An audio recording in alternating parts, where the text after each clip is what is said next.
on the edge of Dartmoor today at Fernworthy Reservoir, and I'm hoping we've got a bit of a treat for you. It's still rather early in the season and cool, but this is a fantastic water for brown trout, and in particular pulling tactics with Loch style flies. I'm delighted to say we've got Rodney Wevill here, because you're also a big fan of this kind of fishing, aren't you, Rodney? Bit cool today, but what do you think our chances are? Oh, I think they're very good. We've only been here a little while and it's quite early in the morning, but we've already seen fish rising and jumping. I love this style of fishing with Loch style, but if they are difficult, I think we might have to just go a bit larger and do a bit of pulling lures. I don't think we'll be on dries today, but I think we've got every chance of having fish on the Loch style. Good stuff, yeah. So before we get cracking, we're just very quickly going to talk you through some of the tackle and flies we're going to use today. Rodney's quite blustery today. I've got a 9.5, 7 weight. Typical ballpark for this venue? Ideal sort of rod, really. I've got a 9'5", anything a 9'6" or a 7, up to a 10 foot to help with the longer leaders. All depends on the wind, really, and what you're comfortable with, but you don't have to be too fussy. No, and as for flies and leaders, we'll show you. We're going with classic Loch style patterns to start with, really. So things like Bibios, Zulus, Cape McLaren, all that kind of stuff, although we will also pack a few dark lures in case the fish are deeper, and possibly some buzzers as well in case it gets calmer, quite useful for if the fish are a bit fussier. And a very quick note on leaders and tippets, we're going with fluorocarbon today, and we don't go an awful lot lighter than 7 pounds, and the reason for that is there's some big trout in here and he's always capable of a surprise, and the other reason is we'll be using 3 flies each, and it makes lovely stiff droppers, this stuff, so you get fewer tangles this way, so no need to go lighter than 6 or 7 pound.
First little brownie of the morning, and that came on the gold-headed black nymph on the point.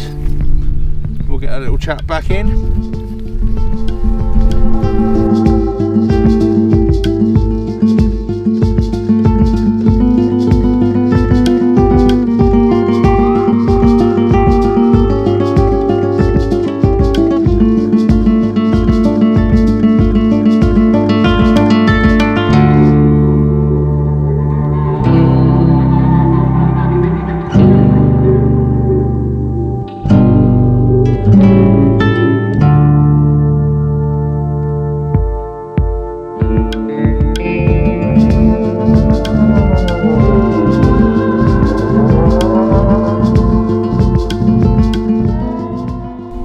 Stocky, a little bit bigger, different colours on this one. Took the top dropper, Soldier Poma. Wanted to go back.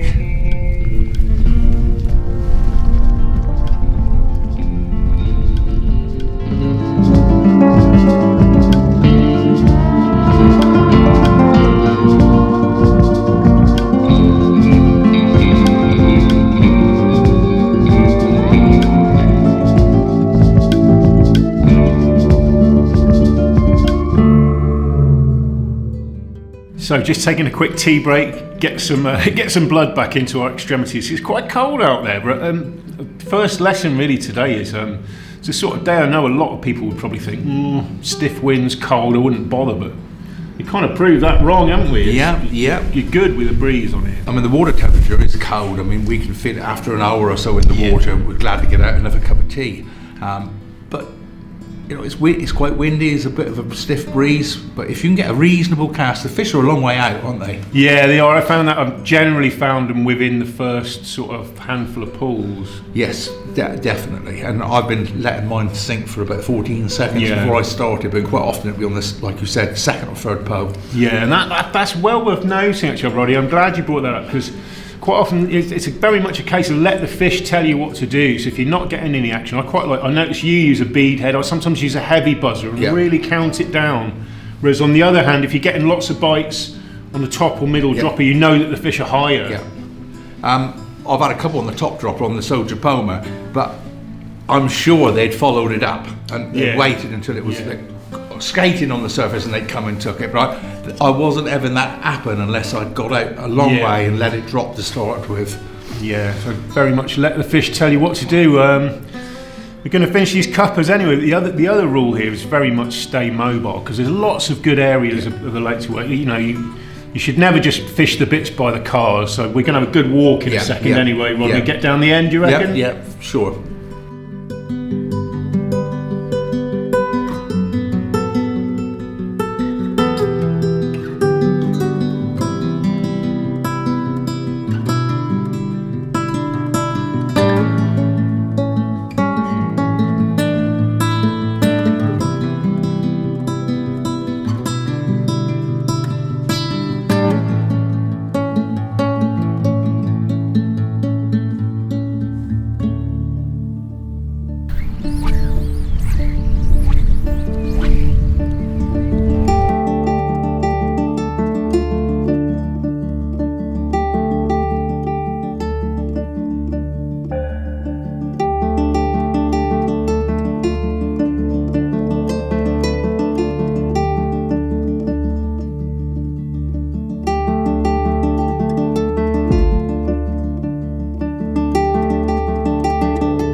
Just gone into the afternoon and things had slowed up a little bit, so I've put a Martian fly on, slightly bigger on the point, and got one of the better fish. Still not a giant, but a lovely looking fish.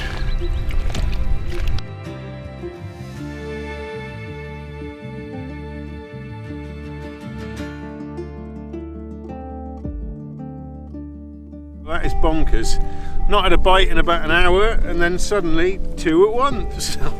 Both in the same net. And you got one on the point and one on the dropper.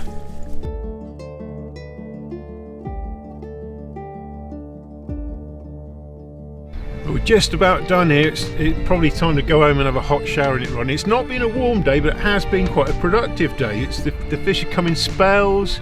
You've had to move a bit, but pretty good on the whole, wouldn't you say? I would say we've had a damn good day. I mean, we've stuck to the Loch style all day, and it's worked. Yeah, probably best put of 20 fish, if not a few more between us. Two main conclusions for me were fish are still quite clustered up.